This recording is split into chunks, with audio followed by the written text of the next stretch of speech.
Well, folks, Shop Talk has come up here into the Northland territory, and we're here with Jeff Cowboy Smith, and we're going to talk a little racing here tonight.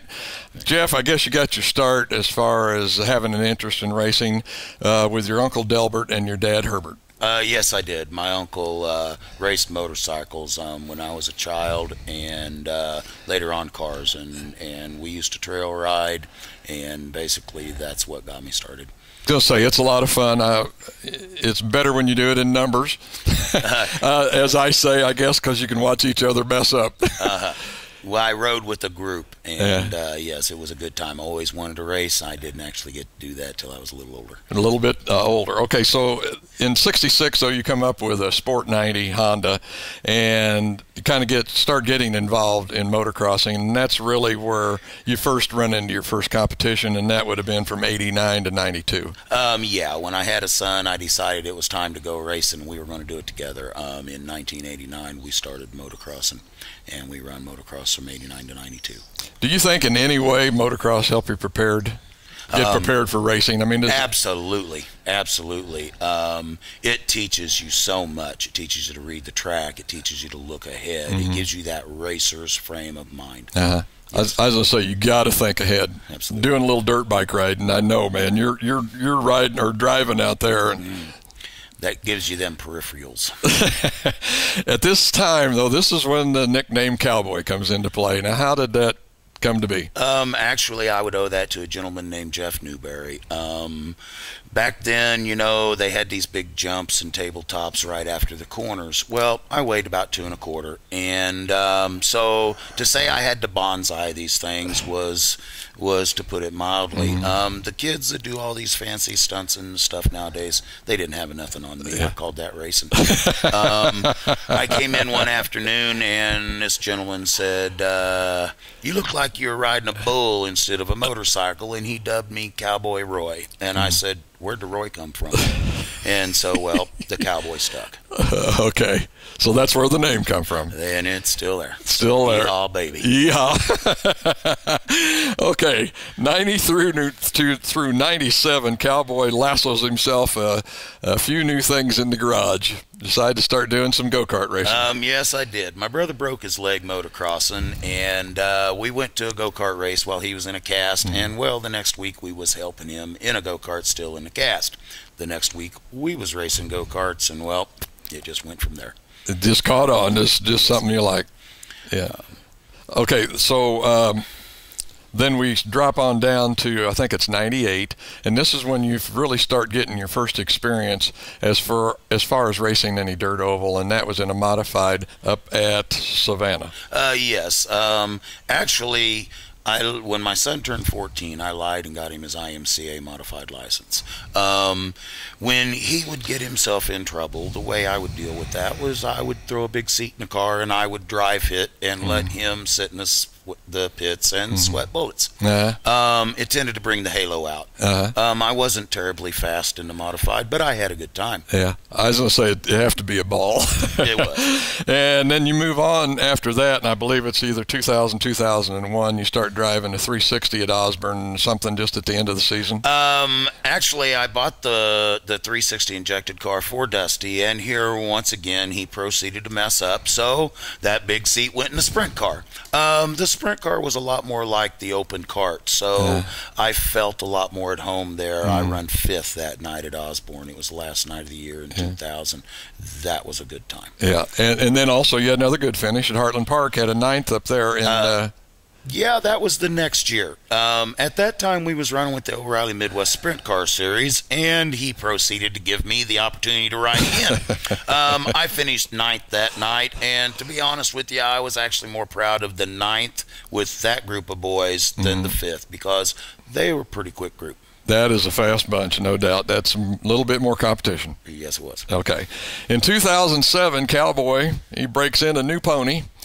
You harness up with a Grand National, and you say that is probably the best time that you've had as far as racing. Yeah, it was. I was a little worried. I'd been talking the talk for years, and now Dad's going to sit down and see, can he actually walk the walk? I was actually quite relieved to find out I could push the pedal and turn the wheel. I was fortunate enough. I won Rookie of the Year that year, and I finished 8th in the points. And I believe a top 10 at Lakeside is running fairly well. Anybody that can get in that top 10 is doing pretty good, because to me it always shows consistency and ability. That would go along with our team motto too. We call ourselves Team No Budget, and we say we don't know how, but we will be there. Yeah, and we are. At the end, you're going to be there at the end. Yeah, right. Okay. 2008 brings 5 heat wins and 2 fifth places in A mains in the Grand National, so you're still kind of flowing along with that consistency and staying with it. Yeah, after the season got started, we popped a couple of motors before the season even got started. That's when I changed to Burlington Performance. Don and Donnie Burlington, they're in Independence. Very good motors at good prices. I am definitely not lacking for horsepower now, and I've had 0 problems since I made the switch. There again, reliability. Absolutely. The word comes up again. Okay, but last year, Cowboy almost got tied to the hitching post, though, which you say was probably your lowest point in racing the Grand National, and it was with motor problems. So, tough time. Yeah, it was. I was glad to hook up with my friends and get those out of the way. Okay. And like I said, we haven't had a motor problem since. What's been the biggest thing for you to overcome in Grand National racing? I would say that would be probably the suspension under the car that I bought. The people that knew what they were looking at told me it looked like I had an asphalt setup under the car. Since then, we have completely updated the car over the winter, and now I don't have any excuses. Yeah. We better get this puppy dialed in and go racing. You got to get out there and do it now, because things are right. That's right. Okay. We got no excuses anymore. Okay, we're getting down toward the end here, and I know you've got several people that you want to mention. Who are the people that are in the posse that keeps Cowboy Smith in the saddle each week? Let me first mention the people that have contributed money, and I'm very thankful for what they have thrown in. Every one of these people I work with at work, and they are reliable people if you need any kind of work done. The first one would be Air Care Bryant. The second would be Eldcon Electric. The third would be Rodina Company. The fourth would be R&M Trailer Repair. Then we have Premier Investments, a real estate company, ITS Warehousing, NTS Trucking, and Missouri Poster. Those are the people that have contributed money. Now I have a group of friends. We call ourselves Team No Budget, and they are my crew. These are the guys that give me their time and their work, and I truly appreciate it. And that would be Dan Stimson. He runs the 63 Street Stock at Lakeside. His son Alex, Hoot and Nick Gibson, they're go-karters. We've got John and Kirsten Wilson, and we have Jeff Heller.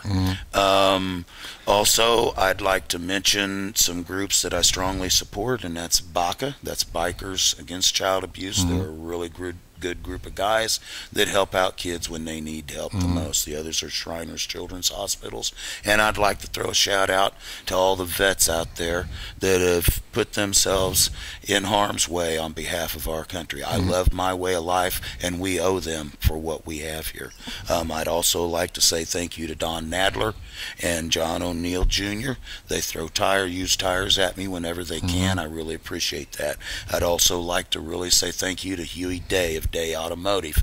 The gentleman helps me a lot with his knowledge and just suggestions. Right. He doesn't let me get in trouble or do something that I would be sorry for later.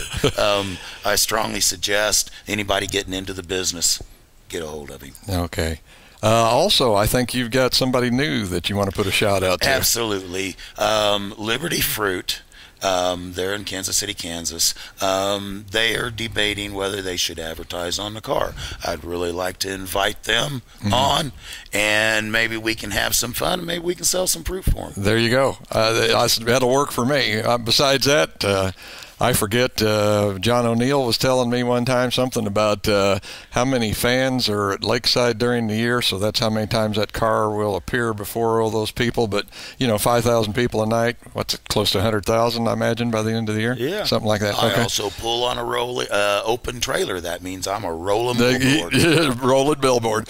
Well, folks, anytime that you're out at Lakeside and you see Jeff Cowboy Smith going down that straightaway, look at the back of that car and do just what it says on the back. Go, yeehaw! That's going to do it. Thank you.